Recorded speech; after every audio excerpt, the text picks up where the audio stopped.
और अनुप्रिया पटेल ने भी फैसले का स्वागत किया। 69,000 शिक्षक भर्ती मामले में हाईकोर्ट के फैसले का स्वागत किया गया है। पिछड़ा वर्ग आयोग ने भी माना था भर्ती में आरक्षण की अनदेखी हुई। अनुप्रिया पटेल ये कह रही, हाईकोर्ट ने नई लिस्ट का आदेश दिया है, अब वंचित वर्ग के प्रति न्याय होगा। जो हाईकोर्ट ने कहा, मैंने भी हमेशा कहा है। आपको याद होगा पिछले दिनों अनुप्रिया पटेल ने पिछड़ों के हक को लेकर के एक चिट्ठी में मुख्यमंत्री योगी आदित्यनाथ को लिखी थी, जिसके बाद कई मंत्रियों के रिएक्शन भी आए थे।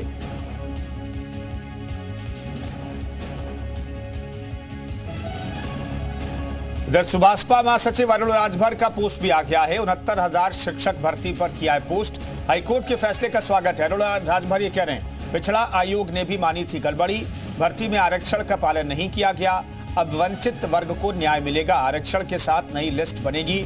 सदन से लेकर सड़क तक मुद्दा उठाया, हक दिलाने तक लड़ाई जारी रहेगी। जो तमाम पिछड़े नेता हैं वो अब क्रेडिट लेने की होड़ में लग गए हैं।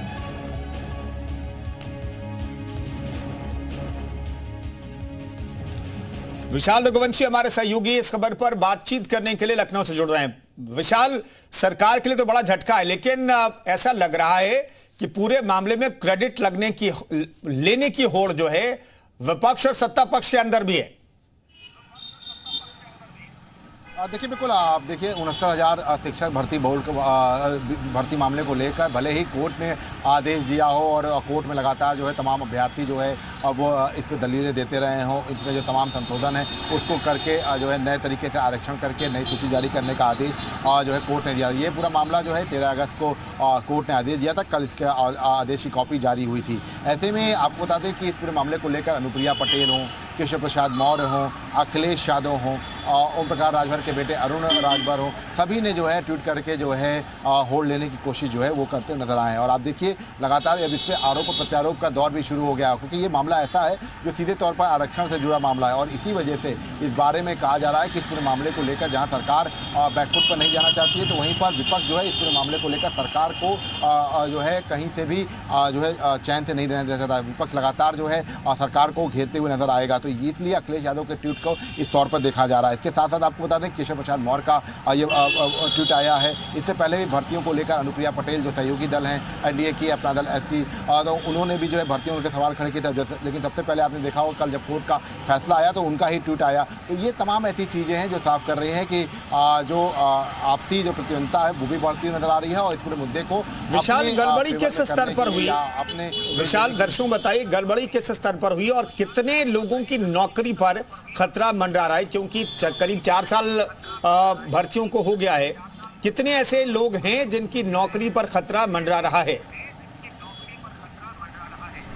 देखिए, आपको बता दें कि इसमें चूंकि देखिए नई सूची जब जारी होगी तो उसको नए सिरे से जो है जारी करते वक्त 2 चीज़ों का ध्यान रखा जाएगा। मैं आपको टेक्निकल चीज़ बता देता हूं कि इसमें जो नई सूची होगी उसमें 1981 जो आरक्षण नियमावली है उसका प्रावधान किया जाएगा। इसके साथ साथ आपको बता दें कि जो 1994 का जो नियमावली था, क्योंकि देखिए 2 आरक्षण प्रणाली है, 1991 और इसके बाद 1994, इनकी जो है माफ़ कीजिएगा 1981 और 1994, इन 2 आरक्षण नियमावली का जो है पालन करना बहुत ज़रूरी होगा आरक्षण इस पूरे सूची को जारी करने के लिए। और इसीलिए ये कोर्ट ने कहा है, देखिए कोर्ट ने ये नहीं कहा है कि पूरी सूची आप जो है क्या नाम है उसको आप दोबारा से जो एग्ज़ाम कराइए। उन्होंने ये कहा है कि इन जो आरक्षण नियमावली है इनका पालन करते हुए नई सूची जारी करें। देखिए टेक्निकल चीज़ समझने वाली है, क्योंकि ये उन लोगों के लिए था जिन्होंने कोर्ट में इस बात को कहा था कि सूची जारी करने में आरक्षण नियमावली 1981 और आरक्षण नियमावली 1994 का पालन नहीं किया गया। तो इन्हीं सब चीज़ों को लेकर फिलहाल कोर्ट ने नए सिरे जो डबल बेंच थी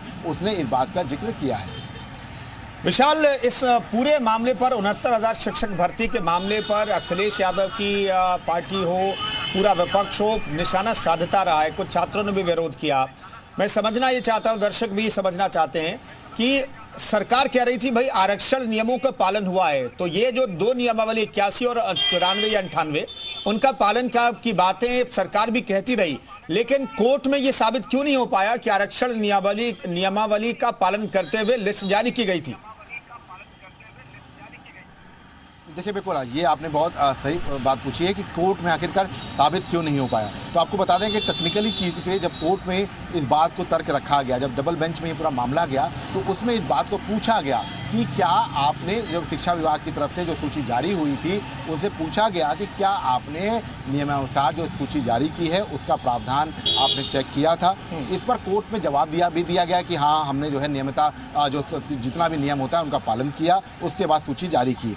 ये मामला तब का है जब ये सूची जारी हुई थी। ये उसके बाद से 3 याचिकाएं अलग अलग पड़ी कोर्ट में। इस पूरे मामले को लेकर इलाहाबाद हाईकोर्ट में भी चैलेंज किया गया, एक याचिका खारिज भी हो गई थी। और अब चूंकि देखिए डबल बेंच में ये पूरा मामला चला गया था, उसमें लास्ट में जो पॉइंट फंसा वो यही था जिस पर जवाब अधिकारी नहीं दे पाए कि 1981 और 1994 जो नियमावली है उसका जो है पालन किया गया कि नहीं किया गया, उस पर जो है कोई जवाब नहीं दे पाया, जिस पर कोर्ट ने ये आदेश जारी किया कि आपने इस पूरी सूची को देखने के बाद ये प्रतीत होता है कि इसमें इस चीजों का जो अवलोकन नहीं किया गया और इसको शायद आपने इसको जरूरी नहीं समझा। तो इस तरह की चीजें ठीक है, कुल मिलाकर के विशाल देखें तो सरकार के लिए बड़ा झटका है। विपक्ष हमलावर होने की कोशिश करेगा और विपक्ष और सत्ता पक्ष के कुछ दलों, एनडीए के कुछ दलों में भी इस पूरे मामले में होड़ लग गई है क्रेडिट लेने के लिए। बहुत बहुत धन्यवाद विशाल इस खबर पर जानकारी